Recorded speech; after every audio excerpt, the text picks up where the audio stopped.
لا حول ولا قوة إلا بالله العلي العظيم حسبنا الله ونعم الوكيل نعم المولى ونعم النصير أعوذ بالله السميع العليم من الشيطان اللعين الرجيم بسم الله الرحمن الرحيم الحمد لله الذي لا يبلغ مدحته القائلون ولا يحصي نعماءه العادون ولا يؤدي حقه المجتهدون الذي لا يدركه بعد الهمم ولا يناله غوث الفتن الذي ليس لصفته حد محدود ولا نعت موجود ولا وقت معدود ولا أجل ممدود فطر الخلائق بقدرته ونشر الرياح برحمته ثم الصلاة والسلام والتحية والإكرام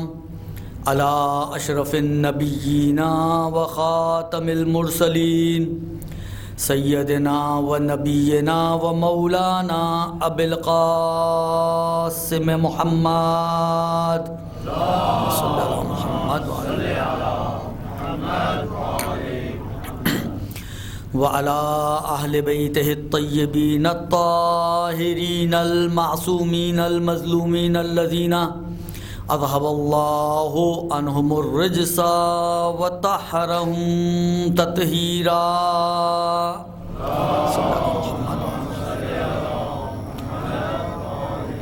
لا سيما على الامام المنتظر والحجة الثاني عشر واللعنة الدائم على اعدائهم اجمعين من الآن الى قيام يوم الدين اما بعد فقد قال الله تبارك وتعالى في كتابه الكريم وقوله الحق وهو أصدق القائلين بسم الله الرحمن الرحيم إنما يريد الله ليذهب عنكم الرجس وأهل البيت ويطهركم تطهيرا صلى الله على محمد وعلى محمد. عزیزان محترم، اب تک آپ کی خدمت میں یہ بات عرض کر رہا تھا کہ ہم کیوں ہر سال مجلسیں برپا کرتے ہیں، اتنا اہتمام کرتے ہیں کربلا اور عاشورہ کے لیے، اور ہر سال یہ کام کرتے ہیں، تو اس کی وجہ کیا ہے، کیوں کرتے ہیں؟ عرض کیا آپ کی خدمت میں کہ روایتوں کی روشنی میں اور آیات کی روشنی میں جو باتیں سمجھ میں آتی ہیں وہ یہ آتی ہیں کہ ہم یہ کام اس لیے کرتے ہیں کہ پہلی وجہ یہ ہے کہ یہ تعظیم شاعر الہی ہے، اور وَمَن يُعَظِّمْ شَعَائِرَ اللَّهِ فَإِنَّهَا مِن تَقْوَى الْقُلُوبِ، قرآن کا حکم ہے کہ تعظیم کرو شاعر الہی کی، ذمہ داری قرار دی ہے ہر انسان کی، لا تحلوا شعائر اللہ، شاعر خدا کی توہین نہ کرو، نہ فقط یہ کہ توہین نہ کرو بلکہ ان کی تعظیم بھی کرو، دو الگ الگ باتیں ہیں۔ توہین نہ کرو ایک مرحلہ ہے، صحیح ہے، میں نیوٹرل ہوں، لیکن پروردگار عالم نیوٹرل انسان بھی نہیں چاہتا ان شاعر خدا کی نسبت، بلکہ تعظیم چاہتا ہے ان کی۔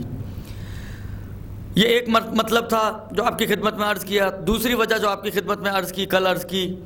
وہ یہ کہ یہ مجلسیں، یہ جلوس، یہ محفلیں، یہ عزاداریاں، یہ محبت اہل بیت کو بڑھانے کا ذریعہ ہیں، اور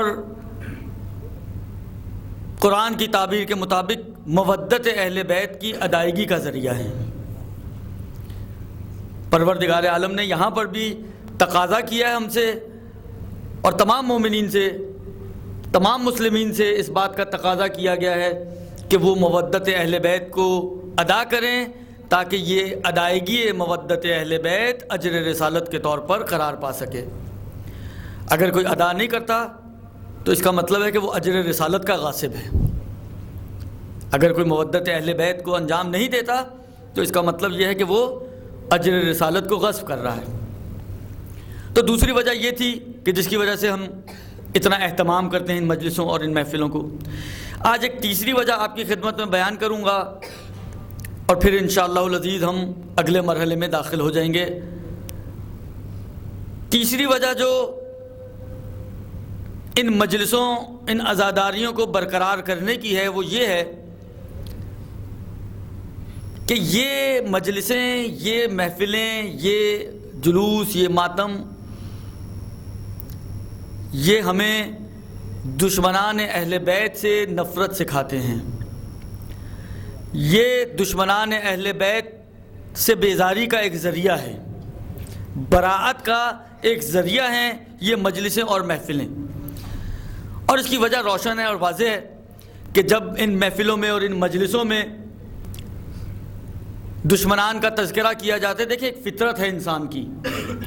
انسان کی اگر آپ فطرت کی طرف جائیں، پلٹیں، یعنی تمام وہ چیزیں کہ جو انسان کو فطرت سے ہٹانے والی ہو، فعلاً تھوڑی دیر کے لیے تصور کریں کہ ایسی کوئی رکاوٹ نہیں ہے۔ فطرت پاک جس کو قرآن نے بعض جگہ پر تعبیر کیا قلب سلیم سے، فطرت پاک کی طرف اگر آپ پلٹیں تو فطرت انسانی میں ہے کہ وہ اچھائی سے محبت کرتا ہے اور برائی سے نفرت رکھتا ہے۔ اچھے اور برے کی محبت اور نفرت اس کے دل میں اور فطرت میں اس کی موجود ہے، اور اسی فطری جذبے کے تحت کہ جب تذکرہ کیا جاتا ہے کہ جناب کچھ لوگوں نے کچھ ہستیوں کے مقابل میں ظلم اختیار کیا اور ظالمانہ رویے کے مختلف مصادیق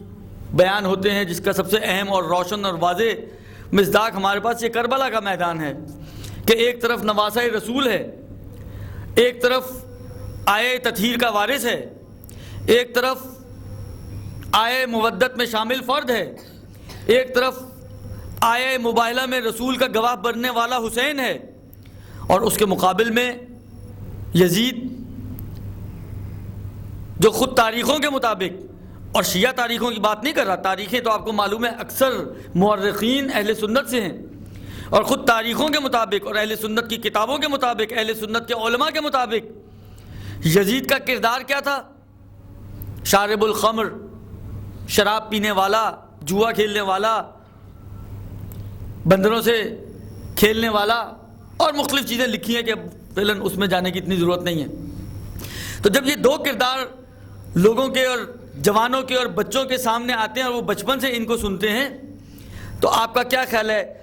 یہ جو ہمارے بچوں کے دلوں میں یزید سے نفرت ہے، یہ کہاں سے آئی ان کے دلوں میں؟ کون سی ماں نے اس کو بٹھا کر یزید کی نفرت سکھائی ہے؟ یہ مجلسوں کی برکتیں ہیں، یہ ان مجلسوں کا نتیجہ ہے کہ آج بچہ یزید سے اور یزیدیت سے نفرت رکھتا ہے اور حسین سے اور حسینیت سے محبت رکھتا ہے۔ یہ ان مجلسوں کی برکت ہے۔ لہذا جہاں یہ مجلسیں محبت اہل بیت کو بڑھاتی ہیں، وہاں یہ مجلسیں ایک دوسرا کام بھی کرتی ہیں، اور وہ یہ کہ بغض، نفرت اور براءت از دشمنان اہل بیت بھی سکھاتی ہیں۔ اب آپ سوچئے،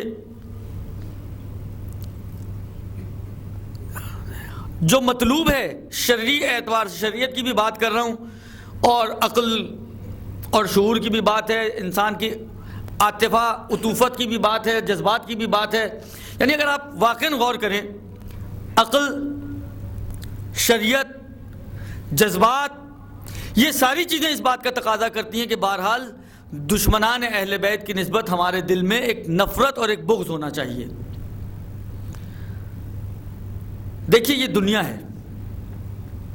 دنیا میں طرح طرح کے لوگ ہوتے ہیں۔ اچھا، ہر شخص، یہ تو خود قرآن نے بھی اس بات کی طرف اشارہ کیا کہ کچھ لوگ ایسے ہوتے ہیں جو قرآن کی آیات سے کھیلتے ہیں اور جو متشابہ آیات ہوتی ہیں ان کا اپنے اعتبار سے معنی کرتے ہیں اور پھر لوگوں کو مس گائیڈ کرتے ہیں ان آیات کے ذریعے سے۔ ایسے لوگ بقول قرآن کے موجود ہیں، اور یہ وہ لوگ ہیں کہ جن کے دلوں میں کجی ہے۔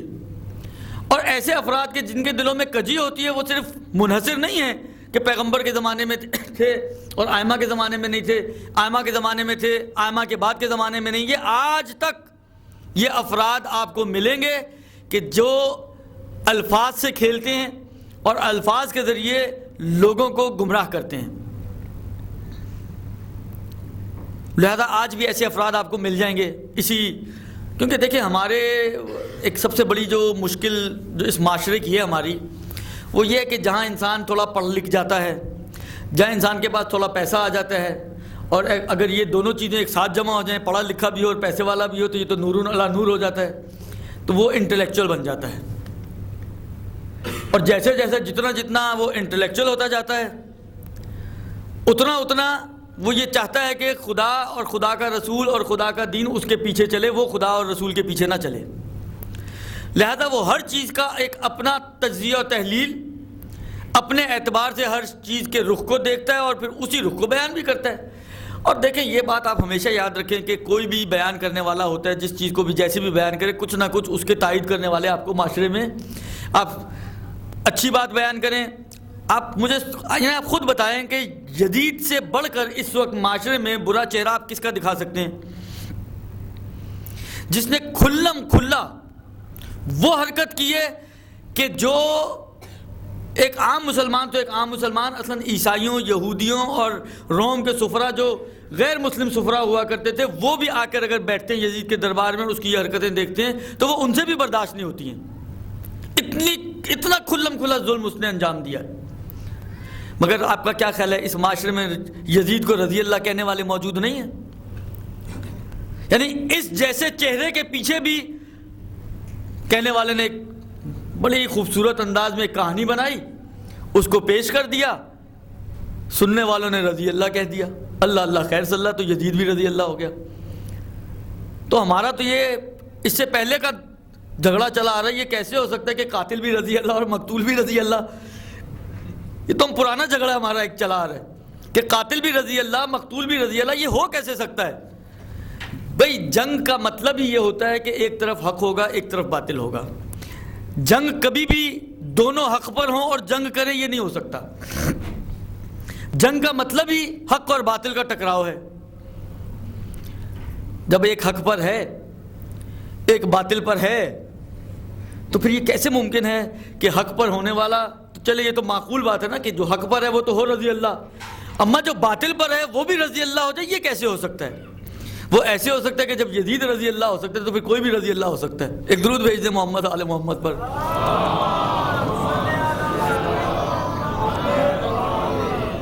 تو عزیزو، شریعت ہم سے کچھ ڈیمانڈ رکھتی ہے. دنیا کے چکر میں نہ پڑیں، دنیا کے سلوگنز میں نہ پڑیں. کہنے والے کہہ سکتے ہیں کیا دیکھو یزید چلو اچھا آدمی تو نہیں تھا تو ہم اس کو اچھا تو نہیں کہیں گے. اب برا آدمی تھا، اس نے کوئی آپ کے ساتھ برائی کی، آپ کہیں گے یعنی آپ دیکھیں 2 + 2 4 والی بات ہوتی ہے نا. وہ پوچھے آپ سے کوئی آپ اس کا رشتہ دار کہ بھائی اس نے آپ کے ساتھ کوئی برائی کی، آپ کیا کہیں گے؟ یہی کہیں گے نا کہ نہیں ہمارے ساتھ تو کوئی برائی نہیں کی. کس کے ساتھ کی؟ آل رسول کے ساتھ کی. خود جس کی آل ہے وہ جانے اور پھر وہ جانے. جب آپ کے ساتھ اس نے کوئی برائی نہیں کی تو آپ بیچ میں معاملے میں کیوں ٹانگ مار رہے ہیں؟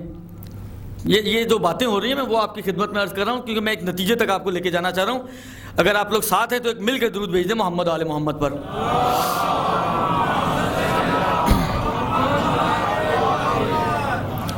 میں ایک نتیجے تک آپ کو لے کے جانا چاہ رہا ہوں. تو جب آپ کے ساتھ اس نے برا نہیں کیا، آپ کو اس نے قتل نہیں کیا، آپ کی گھر والیوں کو اس نے قیدی نہیں بنایا، تو آپ بیچ میں کیوں ٹانگ مار رہے ہیں؟ جس کے ساتھ ہوا ہے وہ جانے اور کرنے والا جانے. اچھا بعض اتنے سادہ لوگ ہوتے ہیں کہ اتنا آسان سا 2 + 2 تو کسی بھی کی سمجھ میں آ سکتا ہے نا، تو ان کی سمجھ میں بہت جلدی آ جاتا ہے کیونکہ یہ واقعی 2 + 2 اگر آپ 2 + 2 5 کرنا چاہ رہے ہو تو اس کے لیے پاپڑ بیلنے پڑتے ہیں کہ کس طرح بنائیں 2 + 2 5. لیکن جب 2 + 2 4 کرنا ہو تو یہ تو پاپڑ بیلنے کی اس کے لیے ضرورت ہی نہیں ہے. یہ تو بڑی آسانی سے سمجھ میں آ جاتا ہے کہ یہ 2 + 2 4 ہی ہونا چاہیے. لہٰذا جب اتنا آسان سا الجبرا کوئی آپ کو سکھائے کہ بھائی اس نے آپ کے ساتھ کوئی ظلم نہیں کیا، اس نے آپ کی کوئی بے احترامی نہیں کی، اس نے آپ کا حد کے احترام نہیں کیا، تو آپ بیچ میں کیوں کود پڑ رہے ہیں؟ جس کے ساتھ کیا ہے بالآخر قیامت میں تو اسی کا سامنا کرنا ہے نا اس نے، تو وہ جانے اور وہ جانے، آپ بیچ میں کیوں پڑ رہے ہیں؟ تو بہت سے لوگوں کی سمجھ میں یہ باتیں آ جاتی ہیں. لہٰذا کہتے ہیں کہ ہمیں تو کسی کے سلسلے میں بولنے کی ضرورت نہیں، نیوٹرل ہو جائیں آپ. صحیح، آپ اچھا نہیں سمجھتے نا، نہ سمجھیں تو برا بھی نہ سمجھیں آپ، اس لیے اس نے آپ کے حق میں تو کوئی برائی نہیں کی ہے. تو نتیجہ کیا نکلے گا؟ نہ وہ کوئی اچھا آدمی تھا اور کیونکہ ہمارے ساتھ تو کوئی برائی کی نہیں تو پھر ہمارے حق میں تو برا بھی نہیں تھا، نتیجہ ہو گیا نیوٹرل۔ عزیزو، یہ ممکن ہے بعض لوگوں کے لیے یہ نتیجہ قابل قبول ہو، لیکن نہ یہ قرآن اس کو مانتا ہے، نہ رسول مانتا ہے، نہ اہل بیت رسول مانتے ہیں۔ اور دیکھیں، عقیدے میں پہلے بھی آیا تھا، جب میں نے اس وقت بھی آپ کی خدمت میں عرض کیا تھا کہ دیکھیں میری اور آپ کی عقلوں ایک لیول تک جاتی ہیں، لیکن وہ جو مخلوق ہی عقل ہو، اول ما خلق اللہ عقلی، پیغمبر کی حدیث کہ پہلی مخلوق کی جس کو پروردگار عالم نے خلق کیا وہ میری عقل ہے۔ کہیں پر نوری ہے، کہیں پر عقلی ہے، کہیں پر لوح ہے، کہیں پہ قلم ہے۔ علماء نے بیان کیا کہ یہ سب سمجھے پلٹ جاتے ہیں پیغمبر کی ذات کی طرف، اور سب یعنی یوں سمجھتے کہ پیغمبر کے مختلف القاب، پیغمبر کے مختلف اعتبارات، ان اعتبارات سے کبھی کہا نور، کبھی کہا عقل، کبھی کہا لوح، کبھی کہا قلم، کبھی کچھ اور بھی ممکن ہے آپ کو حدیثوں میں مل جائے، لیکن مراد سب سے یہی ہے کہ پہلی مخلوق اس کائنات کی وہ نور مبارک ختمی مرتبت محمد مصطفیٰ صلی اللہ علیہ وآلہ وسلم ہے۔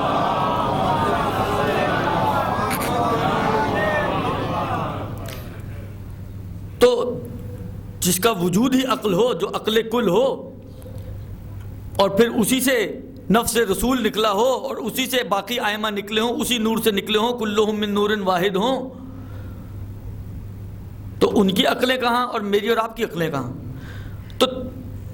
اگر وقت آج بچ گیا تو انشاءاللہ میں ایک روایت اور آپ کی خدمت میں عرض کروں گا جو 5ویں امام کی روایت ہے،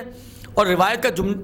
بہت پیاری ہے، اگر وقت بچ گیا تو میں وہ عرض کروں گا آپ کی خدمت میں کہ دیکھیں ہمارے اپنے نظریات کی کوئی حیثیت نہیں ہے، حیثیت ہمارے نظریات کی اس وقت ہے کہ جب وہ قرآن و روایتوں کی روشنی میں سرٹیفائیڈ ہوں۔ اگر ہمارے کسی بھی نظریے کو قرآن یا روایت سرٹیفائی نہیں کرتا تو وہ نظریہ فضربوہ علی الجدار، اس کو پٹک دیں۔ میں نے کل بھی عرض کیا تھا کہ حب نبی اور حب اہل بیت نبی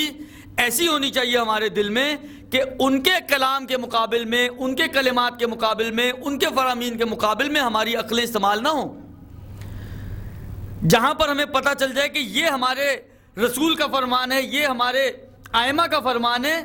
اب چاہے ہماری عقل میں وہ بات آ رہی ہو، چاہے ہماری عقل میں وہ بات نہ آ رہی ہو، چاہے ہمیں وہ سمجھ میں آ رہی ہو، چاہے ہمیں وہ سمجھ میں نہ آ رہی ہو، روایتوں کے جملے ہیں کہ اگر کوئی ایسی چیز تم تک پہنچے ہمارے نام سے اور طے نہ ہو سکے کہ یہ ہم نے کہی ہے یا نہیں کہی ہے، تو اس کے علم کو پلٹا دو ہماری طرف، اپنی عقل سے سمجھنے کی کوشش نہ کرو بلکہ اس کے علم کو ہماری طرف پلٹاؤ۔ اور اگر ہم میں سے کوئی میسر نہ، یہ روایتوں کے جملے عرض کر رہا ہوں آپ کی خدمت میں، اگر ہم میں سے کوئی میسر نہ ہو، ہم تک رسائی ممکن نہ ہو، تو پھر انتظار کرو اس وقت کا کہ جب ہمارے کسی قائم سے تمہاری ملاقات ہو جائے، یا ہمارے میں سے کسی فرد سے تمہاری ملاقات ہو جائے۔ بعض روایتوں کے الفاظ مختلف ہیں۔ تو ہمیں تو حکم ہی اس بات کا دیا گیا کہ ہمیں اپنے تمام نظریات، تمام ہمارا یعنی ہمارا عقیدہ، ہمارا عمل، یہ سب کا سب فرامین اہل بیت کی روشنی میں ہونا چاہیے۔ اگر فرامین اہل بیت کی روشنی میں ہے وہ عقیدہ بھی قابل قبول ہے، وہ عمل بھی قابل قبول ہے۔ اگر فرامین اہل بیت سے سرٹیفائیڈ نہیں ہے تو نہ وہ عقیدہ قابل قبول ہے، نہ وہ عمل قابل قبول ہے۔ کیوں؟ یعنی آپ خود سوچئے کہ پروردگار عالم نے ان ہستیوں کو معصوم قرار ہی اسی لیے دیا ہے تاکہ ہم ان کے آگے اپنی عقلیں استعمال نہ کر سکیں۔ عصمت کا مطلب یہ ہے کہ یہ ہر طرح کی خطا سے پاک ہیں، یہ ہر طرح کی گمراہیوں سے پاک ہیں، یہ کسی کو مس گائیڈ نہیں کرتے، ان کا علم خدا کی طرف سے ہے۔ تو جن ہستیوں کا علم خدا کی طرف سے ہے پھر تو بات ختم ہوگی نا، یعنی یہ جو کہتے ہیں یہ گویا خدا کی طرف سے کہتے ہیں، جیسے بھی ایک روایت میں بھی آئے گا۔ تو عزیزو، ہم سے جس بات کا تقاضا کیا جا رہا ہے وہ اس بات کا تقاضا کیا جا رہا ہے کہ ہم بغض رکھیں اپنے دل میں اہل بیت کے دشمنوں سے، نیوٹرل بھی نہ بنیں۔ نیوٹرل ہونا بھی ہماری ذمہ داریوں کو پورا نہیں کرتا۔ یعنی اگر کوئی اسی نظریے کو اختیار کر لے کہ بھائی میں صلح پسند انسان ہوں، لہذا میں بالآخر وہی والی بات ہے، ہمارا تو کچھ بگاڑا نہیں انہوں نے، تو مجھے اس سے دشمنی رکھنے کی کیا ضرورت ہے، دل میں میں ایسے فضول میں ان کا بغض پالوں تو مجھے کیا فائدہ، میں کیوں پالوں، لہذا میں نیوٹرل ہو جاتا ہوں۔ اس کا یہی نظریہ ائمہ علیہ السلام، قرآن، ان دونوں کے مخالف ہے۔ اور اللہ کے رسول نے کیا کہا تھا؟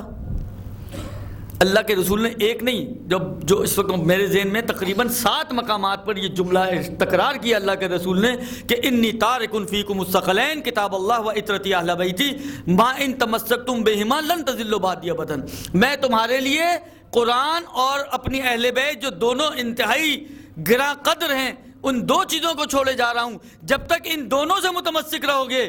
اس وقت تک تم گمراہ نہیں ہو سکتے۔ اور یہ عقیدہ کہ ہم یہ کہیں کہ جی ہم نیوٹرل ہو جائیں، یہ عقیدہ خود قرآن اور اہل بیت دونوں کے مخالف ہے۔ تو کسی ایک کو اگر انسان چھوڑ دے تو اس کے نصیب میں گمراہی ہو جاتی ہے، تو اگر کوئی دونوں کو ہی چھوڑ دے، بھئی میں خالی قرآن کو لے لوں اہل بیت کو چھوڑ دوں، اہل بیت کو پکڑ لوں قرآن کو چھوڑ دوں، کسی ایک کو لے لوں، اس روایت کے مطابق ماں ان، دیکھیے پیغمبر ان کی زبان سے نکلنے والا جملہ وہی ہے، وما ینطق عن الہویٰ ہیں یہ، تو یہ پیغمبر کہہ رہے ہیں کہ ماں ان تمسکتم بہما، جب تک دونوں سے متمسک نہیں رہو گے، جب تک دونوں کو پکڑ کے نہیں بیٹھو گے، جب تک دونوں کے ساتھ تمہارا ارتباط نہیں ہوگا، دونوں کے ساتھ، اس وقت تک تم گمراہ، دونوں سے ربط ہوگا تو گمراہ نہیں ہوگے، اور یہاں تک کہ تم حوض کوثر پر میرے پاس پہنچ جاؤ۔ یہ دونوں چیزیں قیامت تک آپس میں جدا ہونے والی نہیں ہے۔ تو اس کا علماء نے، تو میں آپ کی خدمت میں اپنی جیب سے عرض نہیں کر رہا ہوں، علماء کے استفادات ہیں جو عرض کر رہا ہوں، علماء نے بیان کیا کہ اس کا مطلب یہ کہ اگر کوئی خالی قرآن لے لے اہل بیت کو چھوڑ دے وہ بھی گمراہ، کوئی خالی اہل بیت کو لے لے اور قرآن چھوڑ دے وہ بھی گمراہ، اس لیے کہ پیغمبر کہہ رہے ہیں دونوں کو پکڑو۔ تو اگر ایک کو لے لے ایک کو چھوڑ دے تو وہ گمراہ ہو جائے، اور اگر کوئی اپنا عقیدہ ایسا بنائے کہ جو نہ قرآن کے مطابق ہو نہ روایتوں کے مطابق ہو، اہل بیت کے مطابق ہو، یعنی دونوں کو ہی چھوڑ دے، تو وہ تو ازل ہونا چاہیے، وہ زیادہ گمراہ ہونا چاہیے، اس لیے کہ بالآخر جو ایک کو لے رہے تو ایک چیز کے تو مطابقت کر رہے نا، دونوں کی مخالفت تو نہیں کر رہا، لیکن یہ تو دونوں ہی کی مخالفت کر رہے ہیں، لہذا یہ زیادہ گمراہ ہونا چاہیے۔ ایک درود بھیج دیں محمد و آل محمد پر۔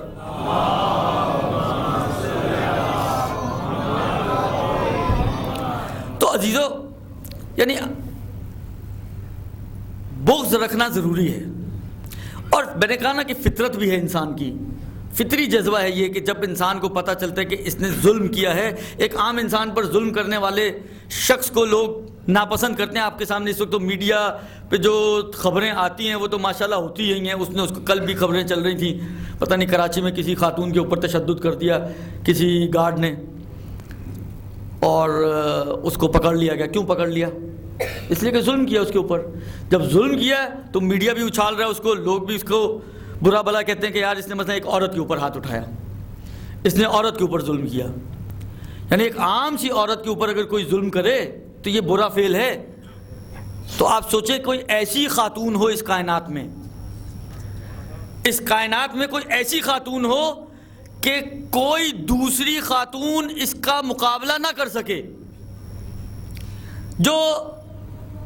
جنت کی عورتوں کی سردار ہو، جو تمام جہان کی عورتوں کی سردار ہو، اس کا مقام و مرتبہ کیا ہوگا؟ میں آپ کی خدمت میں عرض کروں، جب یہ شبہ قدر ہوتی ہیں اکثر علماء یہ جملہ نقل کرتے ہیں، آپ نے سنا ہوگا، یقیناً آپ لوگ ماشاءاللہ علم دوست لوگ ہیں، یہاں پہ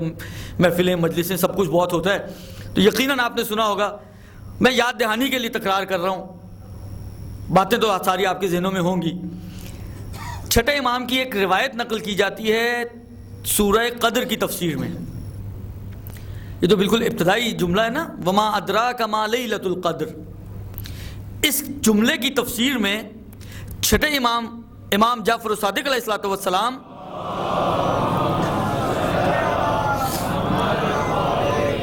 ان کی ایک روایت نقل کی جاتی ہے کہ وما ادراک ما لیلۃ القدر، کہتے ہیں وما ادراک ما الفاطمہ، اس لیلۃ القدر کو انہوں نے فاطمہ سے تعبیر کیا ہے، وما ادراک ما الفاطمہ، تمہیں کیا معلوم؟ دیکھیں وما ادراک ما لیلۃ القدر معنی کے ترجمہ جو کرتے ہیں کیا کرتے ہیں، یعنی تمہیں کیا معلوم شب قدر کیا ہے، یعنی تمہاری عقلیں اس شب کی فضیلت کو اور اس شب کی اہمیت کو درک نہیں کر سکتی، تم نہیں سمجھ سکتے کہ یہ رات کون سی رات ہے۔ امام صادق کہتے ہیں کہ تم نہیں سمجھ سکتے کہ فاطمہ زہرا کیا ہستی ہے۔ اچھا یہ بات ابھی آپ لوگوں نے بھی سبحان اللہ کہہ دیا کیونکہ جملہ ہی ایسا تھا، لیکن واقعاً اس جملے کو سمجھنے کے لیے کہ فاطمہ کو ہم درک نہیں کر سکتے اور ہم نہیں سمجھ سکتے کہ فاطمہ کیا ہے، آپ ذرا اس بات پہ غور کریں جو میں اب آپ کی خدمت میں عرض کرنے جا رہا ہوں۔ میں اگر اس مجمع سے سوال کروں، پڑھے لکھے مجمع سے، کہ یہ فرمائیں آپ لوگ اپنی معلومات کو بروئے کار لاتے ہوئے کہ اس پوری کائنات کی، اس پوری مخلوقات میں افضل ترین مخلوق کون ہوگی، تو میرا ذاتی خیال یہ ہے کہ پورے کا پورا مجمع بھئی ایک زبان کہے گا کہ ختمی مرتبہ صلی اللہ علیہ وآلہ وسلم کی ذات گرامی قدر۔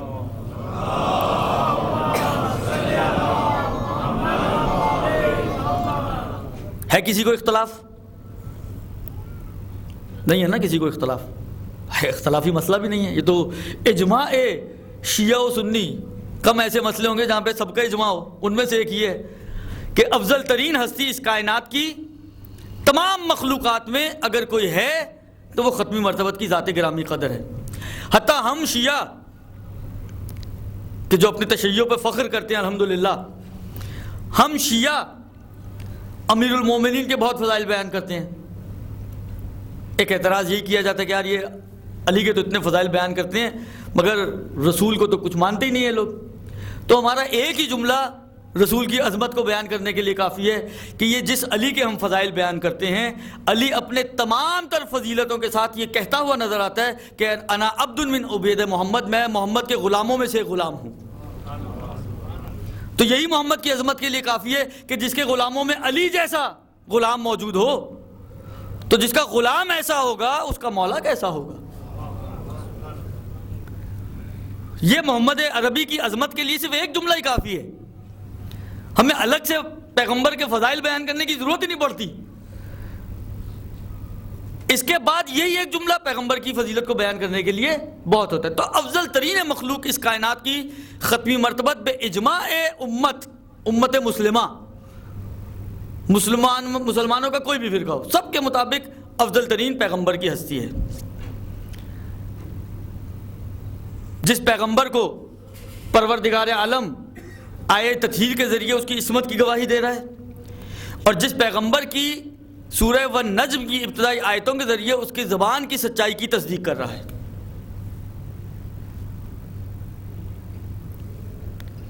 اب یہاں پر ایک بات آئی ہے میرے ذہن میں، وہ بھی عرض کرتا چلوں آپ کی خدمت میں اپنے۔ دیکھیں میں نے عرض کیا نا، زیادہ تر بچوں اور جوانوں کے لیے میں باتیں کر رہا ہوں، بڑے تو یہ ساری باتیں سمجھتے ہیں اور جانتے ہیں، لیکن یہ جو گلوبل ورلڈ ہے نا اس وقت، آپ کا میڈیا، انٹرنیٹ، چیٹ رومز، الا بلا پتہ نہیں کیا کیا کچھ، تو ہمارے بچے ان سب میں انوالو ہیں، تو ان کے لیے یہ چیزیں اہمیت رکھتی ہیں، کیونکہ اگر ہمارے بچے کا ایمان کمزور رہ گیا، عقیدے میں کمزوری رہ گئی، اور کسی فتنہ پروری سے اس کے عقیدے میں انحراف پیدا ہو گیا خدا نخواستہ،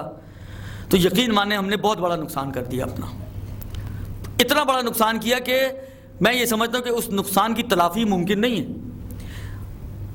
لہذا اس لیے میں تھوڑا سا اس کے اوپر وقت لگا رہا ہوں اپنے بچوں اور جوانوں کی خاطر۔ بات اب آئی ہے، دیکھیں دو آیتیں ہیں،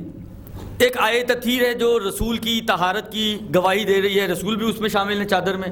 انما یرید اللہ لیذھب عنکم الرجس، تم سب سے جتنے بھی پانچوں کے پانچوں یہاں پر جمع ہیں، اے اہل بیت، ہم نے تم سب سے اس بات کا ارادہ کیا ہے کہ رجس کو دور کر دیں۔ پھر میں ایک سوال کروں اپنے اس محترم مجمع سے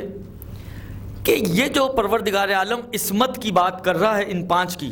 حالانکہ ابھی میرا فوکس تو رسول ہے اس لیے میں رسول کی بات کروں، باقی بھی اس کے ساتھ ہی ہیں، جو رسول کے لیے حکم ہوگا وہی باقیوں کا بھی حکم ہوگا۔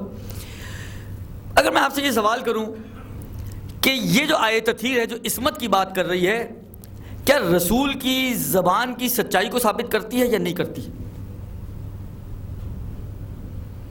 یہ آیت تطہیر جو یہ کہہ رہی ہے کہ یہ رسول معصوم ہے، اب میں نے اس کا خلاصہ کر دیا آیت کا، وہ آیت آ کے کہہ رہی ہے کہ یہ رسول معصوم ہے، تو یہ آیت جو کہہ رہی ہے کہ رسول معصوم ہے، تو کیا اس رسول کے اندر رسول کی زبان بھی شامل ہے کہ یہ ہم کہیں زبان بھی معصوم ہے لہذا زبان بھی جھوٹ نہیں بول سکتی؟ جب پورے رسول کی بات کر رہی ہے سر سے پیر تک، تو یقیناً رسول کی زبان بھی اس میں شامل ہے، پر اس کا مطلب یہ کہ یہ آیت تطہیر تصدیق کر رہی ہے اس بات کی کہ اے لوگو، اے مسلمانوں، ایھا الناس، ایھا المسلمون، ایھا المومنون، یہ جان لو کہ میرا حبیب سر سے پیر تک من جملہ اس کی زبان بھی معصوم ہے، لہذا یہ جھوٹ نہیں بول سکتا، یہ خطا نہیں کر سکتا، یہ غلطی نہیں کر سکتا، یہ ہذیان نہیں کہہ سکتا۔ اب جب خدا نے آیے تطہیر کے ذریعے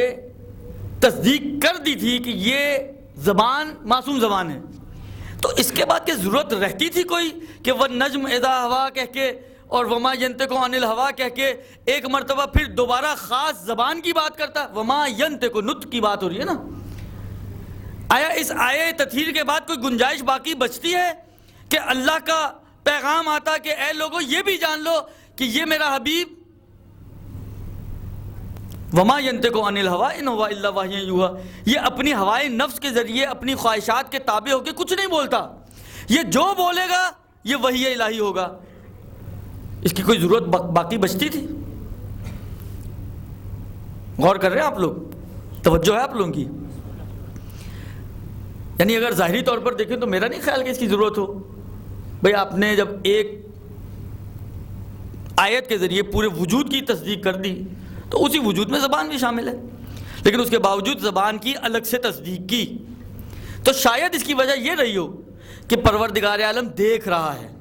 کہ ایک وقت ایسا آنے والا ہے کہ جب میرا یہ حبیب لوگوں سے یہ کہے گا کہ اے لوگوں میرے کو کاغذ اور قلم لا کے دے دو تاکہ میں تمہیں کچھ لکھ کے دے جاؤں، آئندہ گمراہ نہ ہو، تو اللہ کے رسول کو یہ کہا جائے گا کہ رسول ہذیان کہہ رہا ہے، یعنی رسول کی زبان پر حملہ کیا جائے گا اور کہا جائے گا کہ رسول کی زبان سے جو چیز جاری ہو رہی ہے وہ ہذیان ہے۔ تو اللہ کے رسول نے الگ سے اس بات کی ضرورت، خدا نے الگ سے اس بات کی ضرورت محسوس کی کہ جہاں پورے وجود کی تصدیق کی ہے وہاں پر ضرورت ہے اس بات کی کہ میں اپنے حبیب کی زبان کی الگ سے تصدیق کروں، تاکہ اگر کل کو کوئی آ کے میرے رسول پر تہمت لگائے، کل کو کوئی آ کر میرے حبیب پر تہمت لگائے تو جواب اس کا پہلے سے ہی موجود ہو کہ یاد رکھو یہ اگر تم سے کاغذ اور قلم مانگ رہا ہے تو یہ بھی وہی ہے، اور اگر کوئی اس وحی کا بھی انکار کرے گا تو یہ گویا اسی طرح ہے کہ قرآن کا انکار کر رہا ہے، اور جو قرآن کا انکار کرنے والا ہو، جو وحی کا انکار کرنے والا ہو، اس کو کیا کہا جائے گا، کیا مانا جائے گا اس کو؟ لہذا اللہ پروردگار عالم نے الگ سے اس بات کی تصدیق کی کہ یہ ہذیان نہیں کہا کرتا، یہ جو بھی کہتا ہے اگر کاغذ اور قلم بھی مانگ رہا ہے تو یہ وحی الہی کے ذریعے مانگ رہا ہے تاکہ تمہارے درمیان ایک ایسی کتابت لکھ کے دے جائے کہ کل کو تم گمراہ نہ ہو۔ لیکن یہ دیتے تو اس وقت کہ اگر یہ چاہتے کہ ہم گمراہ نہ ہوں، یہ تو پہلے سے ہی پورا پلاننگ کیے بیٹھے تھے، خود بھی گمراہ ہونے کی اور دوسروں کو بھی گمراہ کرنے کی، لہذا انہوں نے یہ کام نہیں کیا۔ تو یہ رسول کہ جو وما ینطق عن الہوا، جو انما یرید اللہ، جس کی گواہی کے لیے قل کفا باللہ شہیدن بینی و بینکم ومن عندہ علم الکتاب، جس کی گواہی خدا دے رہا ہے، وہ رسول کہ جو اللہ آیہ مباہلہ کے ذریعے جس کی تصدیق کر رہا ہے اور دنیا والوں کو دکھا رہا ہے کہ میرا رسول اور میرا حبیب جھوٹا نہیں ہے، اپنے پاس سے دین لے کر نہیں آیا، اس کی رسالت سچی رسالت ہے، وہ رسول جو بشیروں و نذیرہ ہے، وہ رسول کے جو سراجم منیرہ ہے، وہ رسول جو رحمت للعالمین ہے، یہ رسول۔ اب آپ سوچ لیجئے کہ کیا عظمت ہے اس رسول کی۔ اگر ان چند جملوں سے آپ رسول کی عظمت کا احساس کر سکیں تو اب آپ خود سوچئے کہ یہ رسول اپنی اس تمام تر عظمت کے ساتھ، اپنے اس تمام تر مقام و مرتبے کے ساتھ،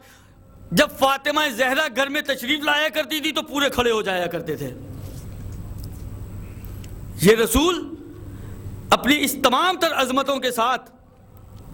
فاطمہ زہرا کے احترام میں پورے کھڑے ہو جایا کرتے تھے۔ تو اس فاطمہ زہرا کو اب آپ کی سمجھ میں آئے گا کہ یہ جو امام صادق کہہ رہے ہیں وما ادراک مل فاطمہ، فاطمہ کیا ہے، یہ واقعا ہم نہیں سمجھ سکتے۔ کس کی سمجھ میں آ سکتا ہے کہ فاطمہ زہرا میں ایسی کون سی خصوصیت تھی کہ اللہ کا رسول اپنی ان تمام تر عظمتوں کے ساتھ، اول مخلوق ہونے کے ساتھ، افضل مخلوق ہونے کے ساتھ اس بات پر مامور ہے کہ جب فاطمہ آئے تو اس کے احترام میں کھڑے ہو جاؤ۔ کس کی سمجھ میں آ سکتا ہے کہ فاطمہ کیا ہیں؟ اور اب اگر کوئی اس فاطمہ کے اوپر ظلم کرے، اب اگر کوئی اس فاطمہ کے اوپر ظلم کرے تو عزیزو یہ ہم نہیں کہہ سکتے کہ ہمیں اس سے کیا، ہمیں خاموش رہنا ہے۔ اگر کوئی فاطمہ پہ ظلم کرتا ہے، کوئی اولاد فاطمہ پہ ظلم کرتا ہے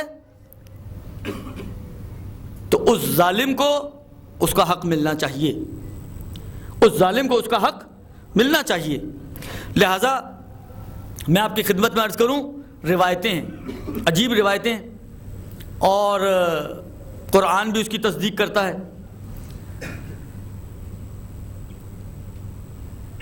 ایک شخص امیر المومنین کی خدمت میں آیا، امیر المومنین کی خدمت میں آ کے کہتے کہ یا علی انا احبک و احب فلانا و ذکر بعض آدائہ۔ آ کے علی کو کہتے کہ اے علی میں آپ سے بھی محبت رکھتا ہوں اور فلاں سے بھی محبت رکھتا ہوں، اور علی کے کسی دشمن کا نام اس فلاں کی جگہ پر اس نے لیا۔ اب اس روایت میں فلاں ہی آیا ہے، نام نہیں آیا، اشارہ آیا ہے۔ کہا کہ اے علی میں آپ سے بھی محبت رکھتا ہوں اور آپ کے فلاں دشمن سے بھی محبت رکھتا ہوں۔ آپ کا کیا خیال ہے امیر المومنین نے کیا کہا ہوگا؟ امیر المومنین نے اس کو یہ کہا ہوگا کہ چلو ہم سے تو محبت رکھتے ہی ہو نا، ٹھیک ہے کافی ہے۔ یہ کہا نہیں، عجیب جملہ کہا امیر المومنین، عجیب جملہ کہا امیر المومنین نے، واقعاً عجیب۔ مولا کہتے ہیں فَأَنْتَ أَعْوَرُ، تم کانے ہو۔ کانا پتہ نا کیا ہوتا ہے؟ ایک آنکھ والا، جس کی ایک آنکھ چلتی ہے ایک آنکھ نہیں چلتی ہے۔ مولا کہتے ہیں کہ بھائی تم کانے ہو، یا پورے اندھے بن جاؤ اور ہماری محبت اپنے دل سے نکال دو، اسی طرف کے ہو جاؤ، یا پورے ہماری طرف آ جاؤ اور آنکھوں والے ہو جاؤ اور ان کی محبت کو اپنے دل سے نکال دو۔ یعنی ہمارے ساتھ ہمارے دشمنوں کی محبت تمہارے دل میں جمع نہیں ہونی چاہیے، یہ قابل قبول ہی نہیں ہے۔ لہذا روایتوں کا خلاصہ یہ ہے کہ ہمارے دل میں سافٹ کارنر نہ دشمنان اہل بیت کی نسبت ہونا چاہیے، نہ ان دشمنوں سے محبت کرنے والوں کے بارے میں ہمارے دل میں ہونا چاہیے۔ دیکھیں کہاں تک بند باندھا گیا ہے، آپ توجہ کریں اس بات کے اوپر کہ بند کہاں تک جا کے باندھا گیا ہے۔ نہ دشمنان اہل بیت کی نسبت ہمارے دل میں محبت ہونی چاہیے، چلے یہاں تک تو ٹھیک تھا، بھئی وہ دشمن ہے تو کیوں محبت، محبوب کی محبت اور محبوب کے دشمن کی محبت تو ایک دل میں جمع نہیں ہو سکتی نا، یہاں تک تو ٹھیک تھا۔ لیکن ایک قدم اور آگے بڑھا کے کہا جا رہا ہے کہ فقط دشمنوں کی بغض کافی نہیں ہے، بلکہ وہ لوگ جو ان دشمنوں سے محبت رکھتے ہیں ان کی بھی محبت تمہارے دل میں نہیں ہونی چاہیے، ان سے بھی نفرت تمہارے دل میں ہونی چاہیے۔ لہذا چھٹے امام جعفر صادق علیہ الصلوۃ والسلام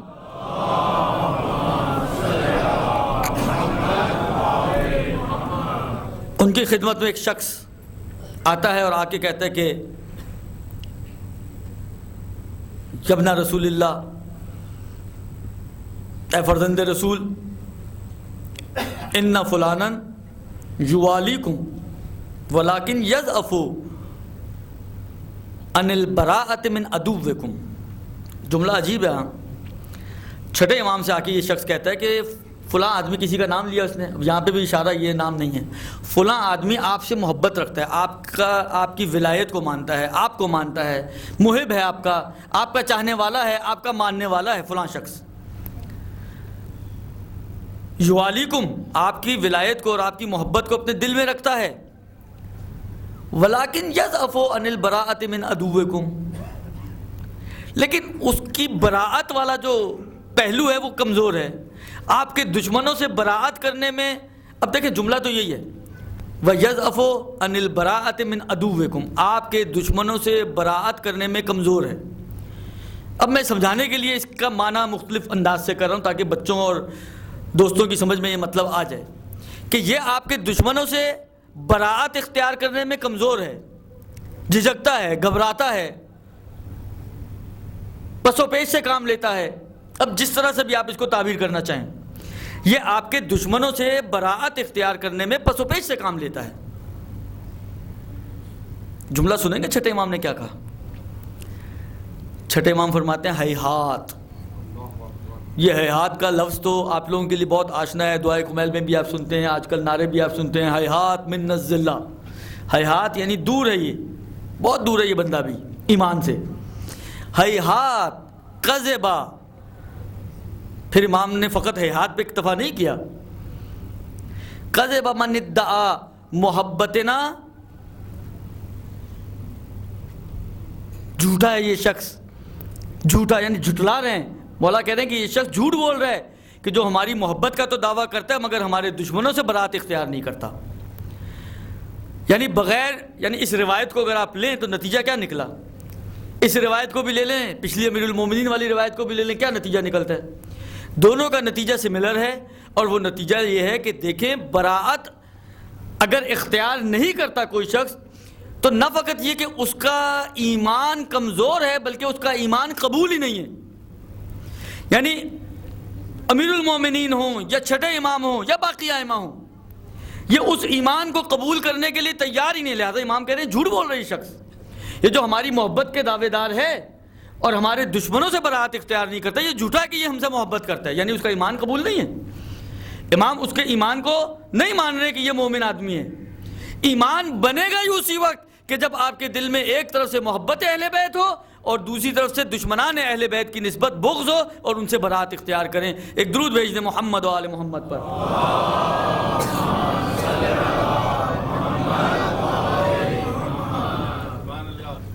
میں ایک اور بات آپ کی خدمت میں عرض کرنا چاہ رہا ہوں، بس آخری بات ہے انشاءاللہ العزیز، اور اس کے بعد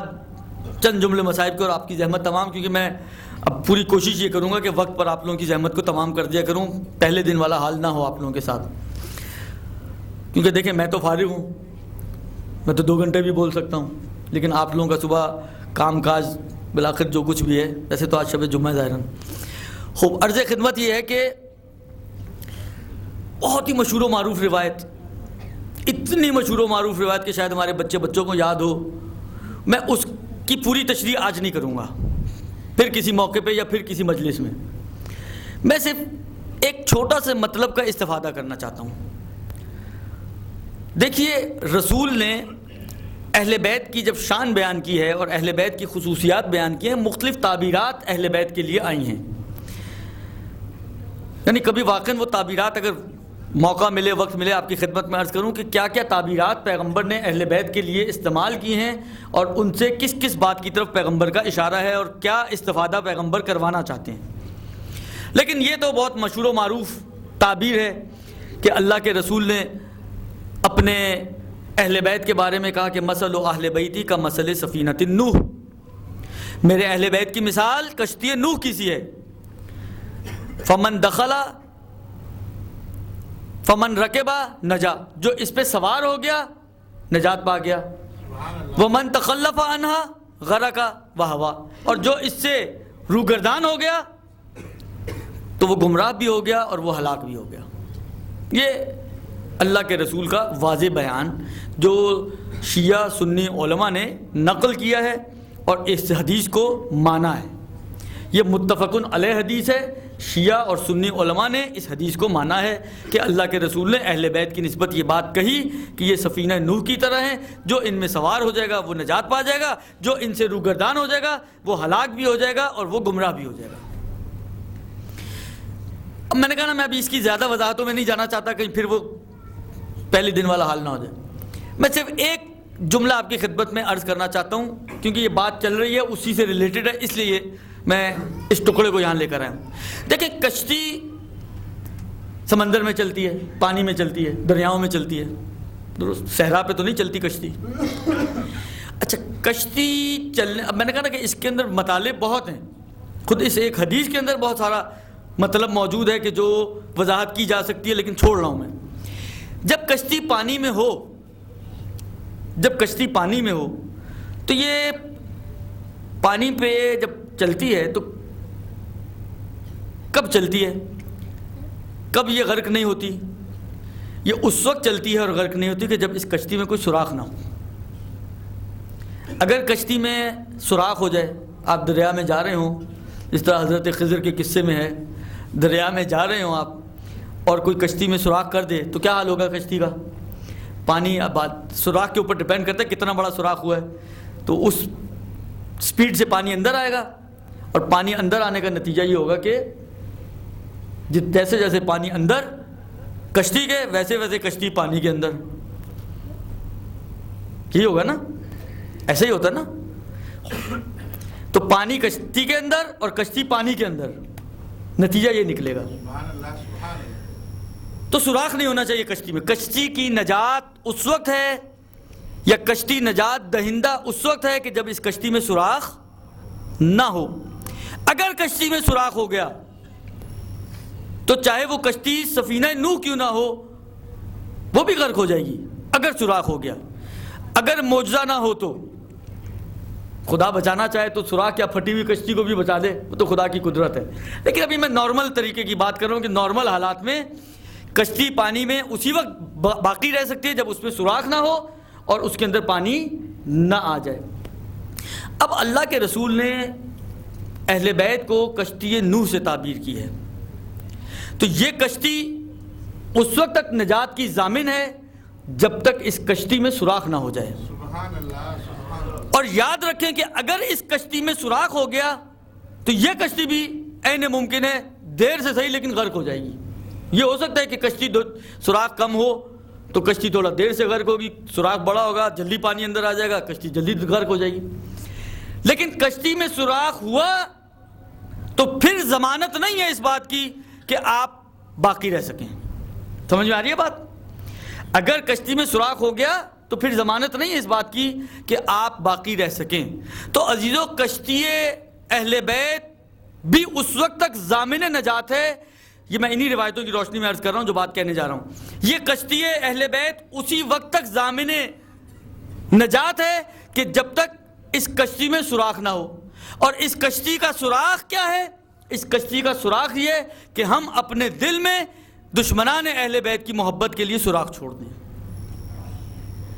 جہاں آپ نے دشمنان اہل بیت کے لیے ایک چھوٹا سا بھی سوراخ اپنے دل میں چھوڑ دیا اور وہاں سے محبت دشمنان اہل بیت ہمارے دل میں آنا شروع ہوئی تو چھٹے امام کی روایت، جھوٹ بولتا ہے یہ شخص کہ یہ ہم سے محبت کرتا ہے. یعنی پھر یہ کشتی غرق ہو جائے گی. پھر یہ محبت بھی اگر آپ کے دل میں ہوگی تو یہ محبت بھی آپ کو نہیں بچا سکے گی، اس لیے کہ اس محبت میں آپ نے سوراخ کر دیا اور سوراخ کے نتیجے میں دشمنان اہل بیت آپ کے دل میں آ گئے. اس دل کو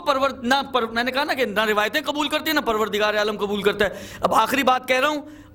کہ خدا بھی اس کو قبول نہیں کرتا، میں صرف اشارہ کر دوں گا، باقی آپ خود قرآن جا کے اپنا کھولیے گا، ترجمہ والا قرآن، اور ترجمہ آپ خود پڑھ لیجئے گا. سورہ مجادلہ 58واں سورہ 22ویں آیت، آخری آیت ہے سورہ مجادلہ کی 22ویں آیت، سورہ کا نمبر 58. واضح بالکل ابتدا سے پروردگار عالم نے واضح طور پہ اس میں حکم دیا ہے کہ دیکھو وہ لوگ کہ جو ایمان لائے ہیں اللہ پر اور قیامت پر، اگر وہ اللہ اور اللہ کے رسول کے مخالفوں کو مانیں گے تو ان کا ایمان قابل قبول نہیں ہے. خلاصہ اور نچوڑ عرض کر رہا ہوں، آیت کا ایگزیکٹ ترجمہ نہیں بیان کر رہا، وہ آپ خود دیکھ لیجئے گا. یعنی قرآن کا بھی ہم سے مطالبہ یہ ہے کہ اگر تم اللہ اور اللہ کے رسول کو مانتے ہو تو وہ لوگ جو اللہ کے مخالف ہیں، اللہ کے دشمن ہیں، اللہ کے رسول کے دشمن ہیں، پھر ان کو نہ مانو. ان کی محبت تمہارے دلوں میں پھر نہیں ہونی چاہیے. یہ نہیں ہو سکتا کہ ایک طرف تم اللہ اور اللہ کے رسول کی محبت کو بھی اپنے دل میں رکھو اور اس کے مقابل میں دوسری طرف دشمنان اللہ اور دشمنان رسول کی محبت بھی اپنے دل میں ڈال لو. یہ دو محبتیں ایک ساتھ جمع نہیں ہو سکتی. اگر اللہ اور اللہ کے رسول کی محبت ہے تو پھر دشمنان اللہ اور اللہ کے رسول کی محبت نہیں ہونی چاہیے. اگر علی کی محبت ہے تو دشمنان علی کی محبت نہیں ہونی چاہیے. اگر فاطمہ کی محبت ہے تو دشمنان فاطمہ کی محبت نہیں ہونی چاہیے. اگر حسن و حسین کی محبت ہے تو دشمنان حسن و حسین کی محبت ہمارے دلوں میں نہیں ہونی چاہیے. غلام صلوات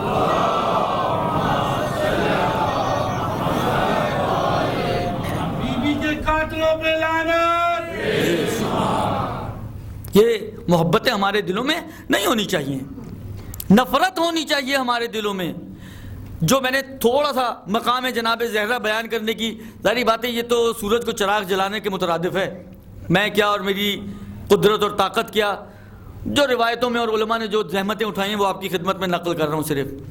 کہ آپ سوچئے جو جس ہستی کا مقام و مرتبہ یہ ہو کہ اول مخلوق کائنات، افضل مخلوق کائنات اس کے احترام میں کھڑی ہو رہی ہو، یعنی ہم کیسے مان لیں اس کے دشمن کو، اور کیسے اس کے دشمن کو اپنے دل میں جگہ دے دیں، اور کیسے اس کے دشمن سے بغض اختیار نہ کریں مگر ہم کوئی نمک حرام ہیں؟ سبحان اللہ سبحان اللہ. توجہ ہے عزیزو، مگر ہم کیا نمک حرام ہیں؟ دیکھیں ایک عام انسان، ابے عام انسان کی کیا بات کروں میں، بدترین مخلوق جو، البتہ یہ اب جملہ بھی ایک بڑا عجیب و غریب جملہ ہے، پھر ایک اور بات مجھے یاد آ گئی، پروردگار عالم نے حضرت نوح سے کہا تھا کہ بدترین مخلوق کو لے کر آؤ، حضرت نوح گئے گھومتے پھرتے چکر لگا کے واپس آ گئے، خالی ہاتھ واپس آ گئے، حضرت موسیٰ کو یا حضرت نوح کو، وہ چکر لگا کے گھوم پھر کے واپس آ گئے، خالی ہاتھ واپس آ گئے. خدا نے کہا کہ اے نوح میں نے تقاضا کیا تھا کہ بدترین مخلوق لے کر آؤ، کہا پروردگارہ مجھے کوئی ایسی مخلوق نظر نہیں آئی جو مجھ سے بھی پستر ہو،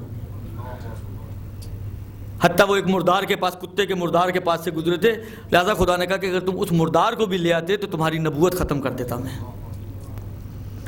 تو اس لیے یہ جملہ بھی بالآخر حالانکہ، لیکن عرض کروں آپ کی خدمت میں کہ جو اس مقام و مرتبے کی حامل ہو، یہ جو کتا ہے، کتے کی ایک صفت بیان کی جاتی ہے کہ جس کا کھاتا ہے نا اس میں بھونکتا نہیں ہے، اس کے پیچھے دم ہلاتا ہے، یہ کتے کی خصوصیت ہے. تو ہم مگر کیا کتے سے بھی گئے گزرے کہ جن کا کھاتے ہیں ہم ان کے دشمنوں سے پیار کریں؟ ابھی اتنی پستی کا زمانہ نہیں آیا عزیزو، ابھی ایمان اتنا پست نہیں ہوا کہ ہم دشمنان اہل بیت کے، جن اہل بیت کے ذریعے ہمیں رزق ملتا ہو، جن اہل بیت کے وسیلے سے ہماری دعائیں قبول ہوتی ہوں، جن اہل بیت کے وسیلے سے پروردگار عالم اپنی رحمتیں ہم پہ نازل کرتا ہو، جن اہل بیت کے وسیلے سے زمینیں اپنے خزانے ہمیں دیتی ہوں، جن اہل بیت کے وسیلے سے آسمان بارش برساتا ہو،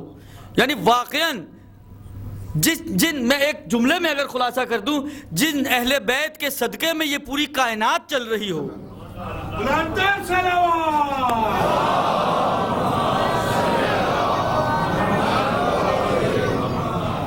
ہم کیسے ان کے دشمنوں کے ساتھ کمپرومائز کر لیں؟ یہ کمپرومائز کبھی بھی نہیں ہو سکتا عزیزو. دشمنان اہل بیت کے ساتھ وہ جس نے حسین کا سر نوکے نیزہ پہ بلند کر دیا، آپ ہم سے تقاضا کریں کہ ہم اس کو مان لیں؟ وہ جس نے فاطمہ زہرا کے دروازے کو جلا دیا اور فاطمہ زہرا کے اوپر جلتے ہوئے دروازے کو گرا دیا، آپ ہم سے اس بات کا تقاضا کریں کہ ہم ان کو مان لیں؟ وہ جس نے حسن مجتبیٰ کی ران پہ خنجر مارا ہو، آپ اس بات کا ہم سے تقاضا کریں کہ ہم ان کو مان لیں؟ وہ جس نے امیر المومنین کے گلے میں رسی یا امامہ باندھ کر کھینچ کر مسجد میں لایا ہو، آپ تقاضا کرتے ہیں کہ ہم ان کو مان لیں؟ نہیں ہو سکتا عزیزو. ان کی محبت ہمارے دلوں میں، سمجھے ہماری ہستی کا خاتمہ ہو جائے گا جس دن یہ محبتیں ہمارے دلوں میں آ گئیں. البتہ جو شرائط بیان کی ہیں علماء نے تبرے کی یا تولا و تبرہ، بلا دو احکام الہی ہیں، ان کی اپنی شرائط ہے، اس کے مطابق یہ کام انجام پانا چاہیے. لیکن بہرحال چھوڑا نہیں جا سکتا، یہ ذہن میں رکھیے گا، کیونکہ ہماری اگر کوتاہی ہو گئی اور آئندہ نسلوں تک یہ پیغام نہ پہنچا تو کل کو قیامت کے دن کٹہرے میں ہمیں کھڑا ہونا پڑے گا. یہ یاد رکھیے گا. کل کو نہ کہیے گا کہ ہمیں تو کسی نے بتایا ہی نہیں تھا کہ یہ اتنی اہم چیز ہے. میں آج اس منبر سے آپ سب کو بیان کر رہا ہوں کہ اگر ہم نے اس اصل کے اندر کوتاہی کی اور ہمارے بچے کل کو یہ کہتے ہوئے نظر آئے کہ کیا ہو گیا، انہوں نے وہی والی بات جو میں نے شروع میں عرض کی، انہوں نے ہمارے ساتھ کون سا کوئی برا سلوک کیا ہے، ہم کیوں کسی کو برا بلا کہیں، تو یاد رکھیں قیامت کے دن بچوں سے تو بعد میں سوال جواب ہوگا، بچوں سے پہلے بچوں کے ماں باپوں سے سوال جواب ہوگا. آغا مظاہری نے اپنی کتاب میں روایتیں نقل کی ہیں کہ بعض اوقات ماں باپ کا جب نامہ اعمال دیکھا جائے گا قیامت کے میدان میں، ان کے نامہ اعمال میں کوئی کمی نہیں ہوگی، نمازیں پوری، روزے پورے، حج کیا ہوا، خمس، زکوٰۃ، حجاب سب پورا، لیکن اس کے باوجود حکم دیا جائے گا کہ ان کو جہنم میں ڈال دو، اس لیے کہ انہوں نے اپنے بچوں کی تربیت میں کوتاہی کی ہے، انہوں نے اپنے بچوں کو محبت اہل بیت تو دی، لیکن انہوں نے اپنے بچوں کو بغض دشمنان اہل بیت نہیں دیا، براءت از دشمنان اہل بیت نہیں سکھایا۔ کل کو یاد رکھیں ہمارے پاس کوئی جواب نہیں ہوگا اس کوتاہی کا۔ بس عزیزو، وقت کافی ہو گیا، بس 2 جملے مصائب کے اور آپ کی زحمت تمام۔ قافلہ کربلا سے چل چکا ہے، کس انداز سے چل رہا ہے آپ کو احساس ہے اس بات کا، یہ سن چکے ہیں آپ کہ قافلہ کس انداز سے چل رہا ہے، یعنی کائنات کی افضل ترین ہستیاں ہیں، فاطمہ کی بیٹیاں ہیں اور بے مخنہ چادر ہیں، فاطمہ کی بیٹیاں اور بے مخنہ چادر، علی کا فرزند، اور ہاتھوں میں ہتھکڑیاں، پیروں میں بیڑیاں، گلے میں خاردار توق، اور پشت پہ تازیانے مارے جا رہے ہیں۔ اب ذرا صرف تصور کیجئے، غور کیجئے، توجہ کیجئے، کچھ بولنے کی ضرورت نہیں ہے، آنسو خود ہی نکلیں گے۔ آپ سوچئے جس کی کیفیت عصر عاشور پر یہ ہو کہ وہ اٹھ نہ سکتا ہو، غشی کے عالم میں ہو، جلتے ہوئے خیمے سے باہر نہ آ سکتا ہو، لیکن اسی عصر کے بعد، اسی شام غریبہ کے بعد اس کو کوڑے بھی مارے جا رہے ہیں، اس کو تازیانے بھی مارے جا رہے ہیں، اس کو بے کجاوا اونٹ کے اوپر ہتھکڑیاں اور بیڑیاں اور زنجیروں میں جکڑ کر بٹھایا گیا ہے۔ اور جب زنجیروں میں جکڑ کر بٹھایا گیا تھا نا، ارباب ریاض القدس کی روایت ہے کہ میرے مولا جب اس بے کجاوا اونٹ پہ بٹھایا گیا ہے، زنجیروں میں جکڑے ہوئے، ایک جملہ دہراتے جا رہے ہیں کہ اے لوگو، تم نے اس انداز سے ہمیں زنجیروں میں جکڑا ہوا ہے جس طرح کسی ایسے غلام کو زنجیروں میں جکڑا جاتا ہے جس کے سر پہ مولا نہ ہو اور جس کا کوئی پوچھنے والا نہ ہو۔ آپ سوچئے میرے مولا سجاد کی غربت کا کیا عالم ہوگا، میرے مولا سجاد کی کیفیت کیا ہوگی کہ جو اتنا بیمار ہو اور اس کو مسلسل کبھی تازیانے پڑ رہے ہیں، کبھی کوڑے مارے جا رہے ہیں۔ بس ارباب ازا، ایک مرتبہ یہ قافلہ چل رہا ہے، اور چلتے چلتے یہ قافلہ ایک مرتبہ سر حسین آگے بڑھنے سے انکار کر دیا سر حسین نے۔ بس ایک روایت آپ کی خدمت میں عرض کروں گا اور زحمت تمام ہے۔ سر حسین آگے نہیں بڑھ رہا، شمر کو معلوم ہے کہ اس سر کو آگے بڑھانا ہے تو کیسے بڑھانا ہے، لہذا ایک مرتبہ کوڑا اٹھایا اور کوڑا اٹھا کر سید سجاد کے قریب پہنچا۔ اے سید سجاد، تمہارے بابا کا سر آگے نہیں بڑھ رہا، اپنے بابا کو کہو کہ آگے بڑھیں ورنہ میں تمہیں کوڑے اور تازیانے ماروں گا۔ ارباب ازا، ایک مرتبہ سجاد کی آنکھوں میں آنسو ہیں، ان بہتی ہوئی آنسوؤں کے ساتھ میرے مولا نے سر حسین کی طرف نگاہ کی۔ ارے بابا، اب اس جسم ناتوان میں اتنی طاقت نہیں ہے کہ یہ کوڑے برداشت کر سکے۔ ارے بابا، آپ آگے کیوں نہیں بڑھتے؟ بس یہ جملہ سننا تھا۔ ایک مرتبہ کٹے ہوئے سر حسین سے آواز آئی، اے سجاد، میں کیسے آگے بڑھ جاؤں؟ ارے میری سکینہ پیچھے رہ گئی ہے۔ جزاکم ربکم، ارے میری سکینہ پیچھے رہ گئی ہے۔ بس ارباب ازا، یہ جملہ سننا تھا۔ ایک مرتبہ زینب اس اونٹ سے نیچے آتی ہیں، پیچھے کی طرف جانا شروع کیا، سکینہ کو تلاش کرنا شروع کیا، پیچھے جاتی جا رہی ہیں۔ ایک مرتبہ ایک عجیب منظر دیکھا، زینب نے دیکھا کہ ایک درخت کے ساتھ ایک سیاپوش بی بی بیٹھی ہوئی ہے اور اس سیاپوش بی بی کی گود میں سکینہ سو رہی ہے۔ جیسے یہ منظر دیکھا نا، ایک مرتبہ عجیب جملہ کہا زینب نے اس سیاپوش کو کہ اے بی بی، تو ہے کون؟ اب تک جو بھی اس بچی کو ملا ہے، کسی نے تماچے مارے ہیں تو کسی نے تازیانے مارے ہیں، ابھی تک اس بچی کو کسی نے شفقت سے ہاتھ نہیں پھیرا۔ تو کون ہے کہ یہ بچی تیری گود میں سو رہی ہے؟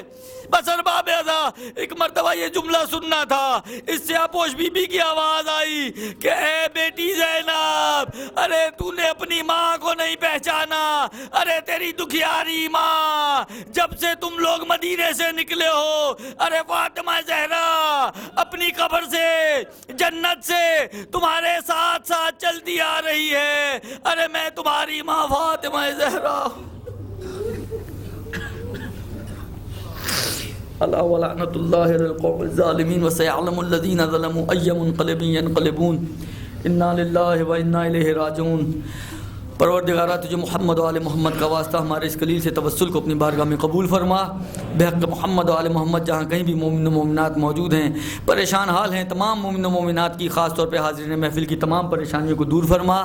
بحق محمد و آل محمد جہاں کہیں بھی مومن و مومنات موجود ہیں اور بیمار ہیں, خاص طور پہ حاضرین محفل ان کے متعلقین جنہوں نے خاص طور پہ بیماری کے لیے التماس سے دعا کہا ہے. بہت سے مومنین نے کہا ہے کہ بیمار ہیں, جب آپ مجلس پڑھ کے فارغ ہوں, مصائب پڑھ کے فارغ ہوں تو ہمارے لیے دعا کریں. پروردگارہ تمام مومنین و مومنات جو بیمار ہیں سب کو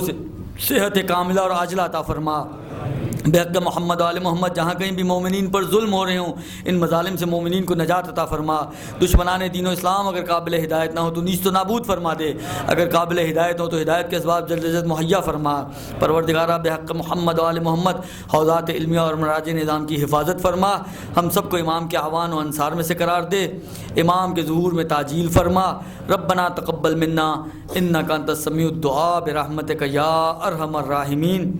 ایک سورہ فاتحہ کی گزارش ہے مرحوم سید ہاشم رضا جعفری صاحب کے لیے, مرحوم حاجی محمد حسین غلام حسین, مرحوم سید مرغوب رضوی, جمیع مومنین و مومنات, اپنے مرحومین کے لیے جن کو یاد کرنے والا کوئی نہ ہو, تمام مومنین و مومنات کے لیے. فاتحہ. بسم اللہ. الحمدللہ رب العالمین